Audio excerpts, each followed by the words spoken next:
మూడడ్డ అర చీల విరిగిన ఎడ్లబండై దీనంగా ఇళ్లాలు బతుకుపై బెంగతో కుటుంబ సభ్యులు అప్పులోళ్లకు ఏం చెప్పాలనే అభద్రత.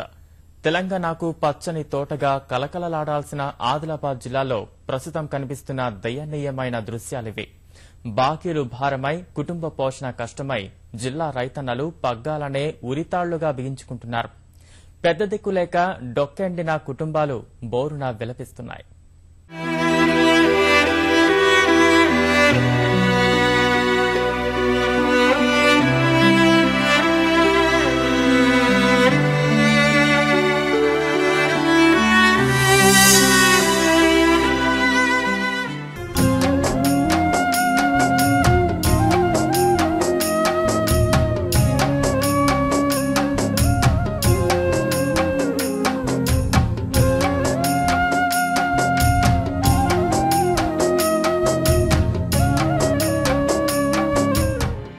తెలంగాణ కశ్మీరంగా పేరొందిన ఆదిలాబాద్ జిల్లాలో ఇప్పుడు అన్నదాతల ఆత్మఘోష వినిపిస్తోంది.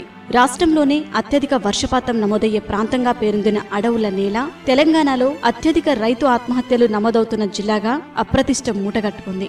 ఏ ప్రాంతానికి వెళ్లినా బలవన్మరణానికి పాల్పడిన కర్షకుల కన్నీటి కథలు కదిలిస్తున్నాయి. భయం భయంగా బతుకులేడుస్తున్న కుటుంబాల వ్యధే కనిపిస్తోంది.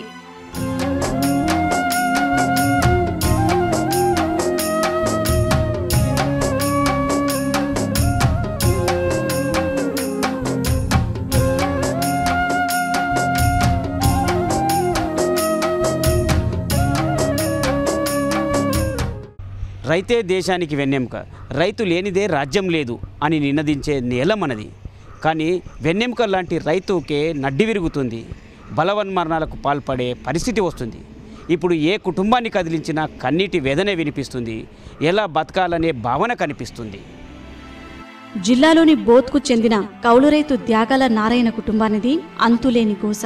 2.5 లక్షల పెట్టుబడితో 12 ఎకరాల్లో విత్తిన పత్తి ఎండిపోయి దిక్కుతోచని స్థితిలో పురుగుల మందునే పెరుగన్నంగా తీసుకున్నాడు. భార్య సునీతతో పాటు 2 పసిబిడ్డలకు తీరని వేదన మిగిల్చాడు. వ్యవసాయం చేసిండు సార్, 10 ఎకరాల చేను పట్టుకున్నాడు కౌలుకు. దాంట్లో ఏం మండలేదు. పత్తి సంచులు 10 సంచులు 3 సార్లు పెట్టిండు, 30 సంచుల దాకా. దాంట్లో ఏం వెళ్ళలే, మొత్తం లాస్ అయిపోయిండు. ఇక కౌలు పైసలు సంవత్సరానికి 50,000 1,00,000 రూపాయలు అవే వాళ్ళకి ఇచ్చేడుండే.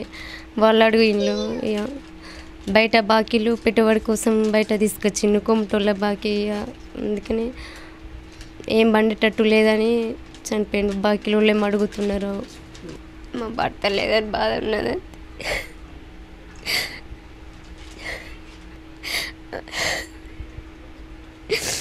బీడీలు చేస్తున్నా సార్,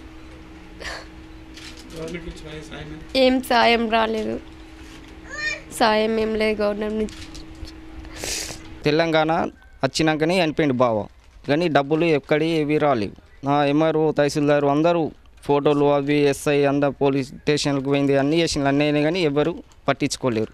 ఏ డబ్బులు లేవు. ఇప్పుడు ₹1 ఆపద బంధం అక్కడ నుండి వస్తాయి అన్నారు, అవి సుగర్ లేవు. ఏ డబ్బులు లేవు.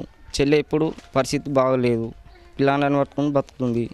ఎవరు ఏం సాయం లేదు. ఇక్కడ తెలంగాణ నుండి సుగర్ రాలేవు, ఇక్కడ నుండి ఏ డబ్బులు రాలేవు. బోత్ మండలానికే చెందిన జాదవ్ ప్రకాష్ కుటుంబానిది అదే దయనీయ గాథ. 2 మగపిల్లలు, భార్యతో కలిసి 3 ఎకరాల సొంత భూమి, 2 ఎకరాల కౌలు భూమిలో పత్తి పంట వేశాడు. 3 లక్షల అప్పుతో పాటు మరో 1,00,000 బ్యాంకు రుణం తీసుకున్నాడు. 2 ఏళ్లుగా పంటలు పండక ఈ ఏడాది జనవరిలో ఆత్మహత్య చేసుకున్నాడు. ఇప్పుడా కుటుంబానికి కూలీ పనే దిక్కయింది. 8 నెలల ₹1 కూడా రాలే. ఎంఆర్ఓ వచ్చిండు, అన్నీ వచ్చినారు కానీ ₹1 కూడా రాలేదు.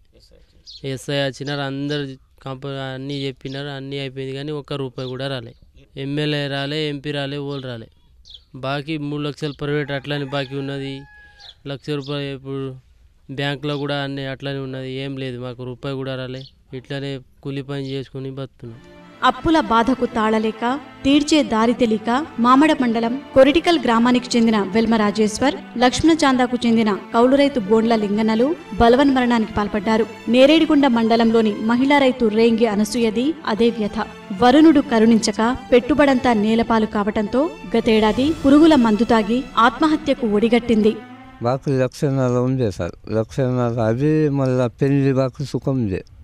మళ్ళీ ఆ తర్వాత పంటలు ఎండిపోయినాయి, ఆకులు మొత్తం దిగిపోయినాయి, చూసి వచ్చింది, పురుగుల మందు తాగింది. నేను దగ్గరనే ఉన్నా సార్, నేను పేషెంట్ మనిషిని. నేను డబ్బా పట్టే వాళ్ళకు నాకు నూకేసింది, నేను అంత దూరం పోయి పడ్డా. మంచిగా పేద్దామంటే తాకత్ చాలా ఎక్కువ ఉంది సార్. నేను పేషెంట్ మనిషి, నాకు క్యాన్సర్ అయినా పేషెంట్ మనిషిని. నేను రాసుకొని పోయిండ్రు తహసీల్దార్, అందరు చచ్చిపోయింది, ఎస్ఐ చచ్చిపోయిండ్రు. ఆ తర్వాత ఏమీ ఇవ్వలేదు సార్. గతేడాది జూన్ నుంచే ఆదిలాబాద్ జిల్లాలో 122 మంది రైతులు బలవన్మరణానికి పాల్పడగా ప్రభుత్వం గుర్తించినవి 68 మాత్రమే. వాటిలోనూ పరిశీలన స్థాయిలో 40 దరఖాస్తులు తిరస్కరించారు. కేవలం 10 కుటుంబాలకే పరిహారం అందింది. మరో 8 కుటుంబాలకు మంజూరు చేయాల్సి ఉంది. బతికి ఉన్నప్పుడు ఈ సమాజంలో కనీస గౌరవం, హోదా ఎలాగూ లేదు. ఆ బాధలు పడలేక లోకం విడిచాక ప్రభుత్వ లెక్కల్లోకి చోటు దక్కించుకునే భాగ్యం కూడా లేని భూమిపుత్రుల అసలు కథ ఇది.